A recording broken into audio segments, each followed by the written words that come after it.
दोस्तों, हम ये तो जानते हैं कृष्ण जन्माष्टमी हर्षोल्लास के साथ मनाया जाने वाला एक पवित्र पर्व है, लेकिन क्या आपको पता है इस दिन जाने अनजाने में हम कुछ ऐसी गलती कर बैठते हैं जिनकी वजह से हमें पूरे साल पछताना पड़ता है। तो आज इस वीडियो में हम बात करेंगे वो कौन कौन से काम है जो आपको इस दिन हरगिज नहीं करने चाहिए। पहला, तामसिक भोजन का सेवन। जन्माष्टमी का दिन सात्विकता का प्रतीक है। इस दिन मांस, मछली, अंडा, लहसुन, प्याज जैसे तामसिक भोजन से पूरी तरह परहेज करें। ये न केवल आपके उपहास को तोड़ता है बल्कि भगवान श्री कृष्ण की कृपा से भी आपको वंचित कर सकता है। सात्विक भोजन जैसे फल, दूध, मखाना और साबूदाना ही ग्रहण करें। दूसरा, व्रत में नियमों का उल्लंघन। अगर आप जन्माष्टमी का व्रत रख रहे हैं तो इसके नियमों का सख्ती से पालन करें। कुछ लोग अनजाने में दिन में पानी पी लेते हैं या अनाज खा लेते हैं, जो व्रत के प्रभाव को कम करता है। निर्जला व्रत रखने वाले पानी से भी परहेज करें और फलाहारी व्रत में केवल अनुमत चीजें ही खाएं। तीसरा, क्रोध और नकारात्मकता।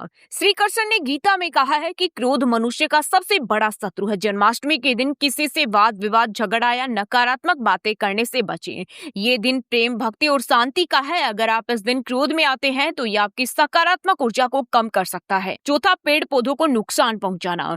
श्री कृष्ण प्रकृति प्रेमी थे। जन्माष्टमी के दिन तुलसी या अन्य पौधों को तोड़ना या पेड़ों को नुकसान पहुंचाना अशुभ माना जाता है। खासकर तुलसी की पूजा इस दिन विशेष फलदायी होती है।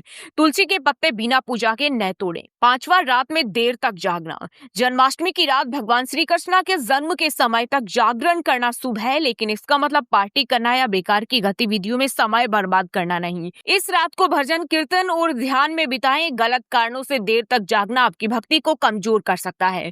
और छठा, गरीबों और जरूरतमंदों की अनदेखी। भगवान श्री कृष्ण ने हमेशा दया और करुणा का संदेश दिया। जन्माष्टमी के दिन अगर आप किसी गरीब या जरूरतमंद की मदद करने का मौका छोड़ते हैं तो ये आपके पुण्य को कम कर सकता है। इस दिन दान, विशेष रूप से अन्न और वस्त्र दान, बहुत फलदायी होता है। दोस्तों, जन्माष्टमी 2025 को और शुभ बनाने के लिए कुछ खास बातों का ध्यान रखें। मंदिर में दर्शन करें, श्री कृष्ण की मूर्ति को झूले में सजाएं और राधा कृष्ण के भक्ति भजनों का आनंद ले। रात 12 बजे श्री कृष्ण के जन्म के समय विशेष पूजा करें और 56 भोग का प्रसाद चढ़ाएं। ये छोटी छोटी बातें आपके जीवन में सुख समृद्धि ला सकती है।